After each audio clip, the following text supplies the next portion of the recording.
Hello students, in today's video we will have an introduction to power system protection with subject code 17E72.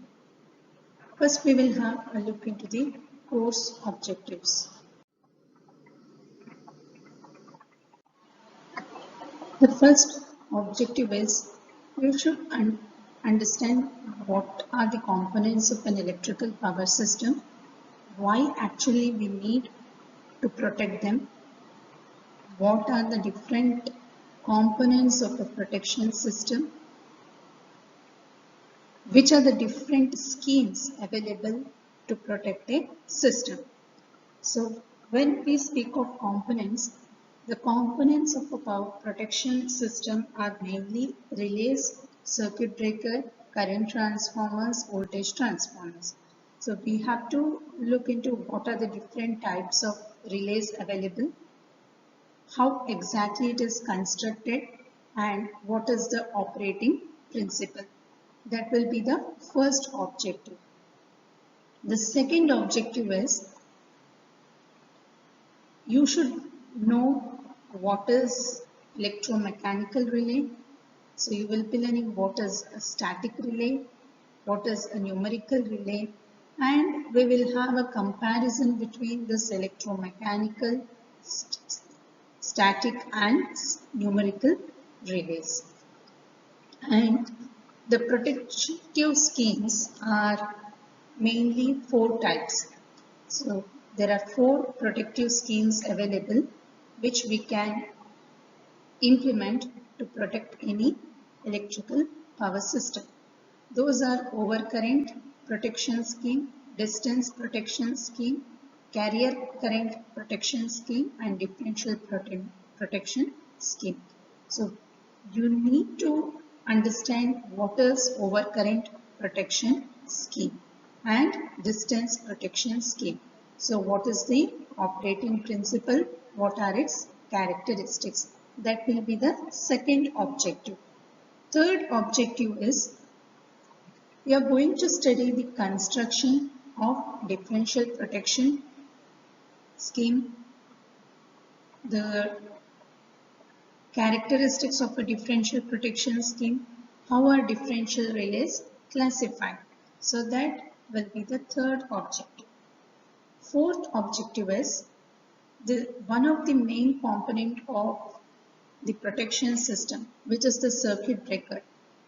How it can interrupt the fault in the system, and what are the different types of circuit breakers available, what are its merits and demerits and properties.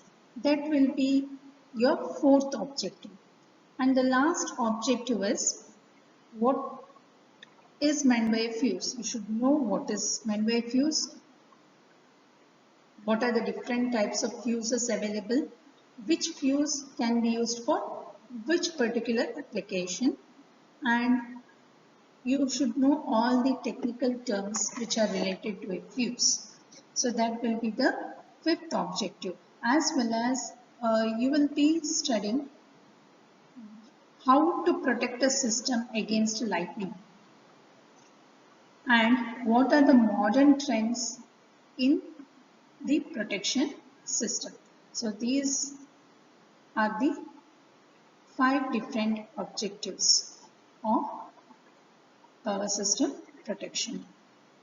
So on successful completion of the 5 modules, a student should be able to discuss or explain the performance of different types of protective relays, should be able to explain the components of a protection scheme and different relay terminologies. So students should be able to explain the working of differential relays. So what are the effects of arc resistance, impedance, power swings on the performance of the relays. The third outcome is the student should be able to interpret the performance of differential relays and should be able to identify the different protective relays which will be used to protect the generators, transformers and bus bars, and should be able to select a specific circuit breaker for specific applications. That is a fourth outcome. And the last one is should be able to construct and should be able to explain the operating principle of different types of fuse and also discuss the modern trends happening in the power system protection. So these are the 5 course outcomes. Next, the textbooks which can be referred as the first one, Power System Protection and Switchgear by Badriram. This is the prescribed textbook. You can refer this. Next one is Switchgear and Protection by J.B. Gupta. And third one is Fundamentals of Power System Protection by Y.G. Paithankar and S.R. Bedi. So these 3 textbooks can be referred. So that's all for the introduction of power system protection.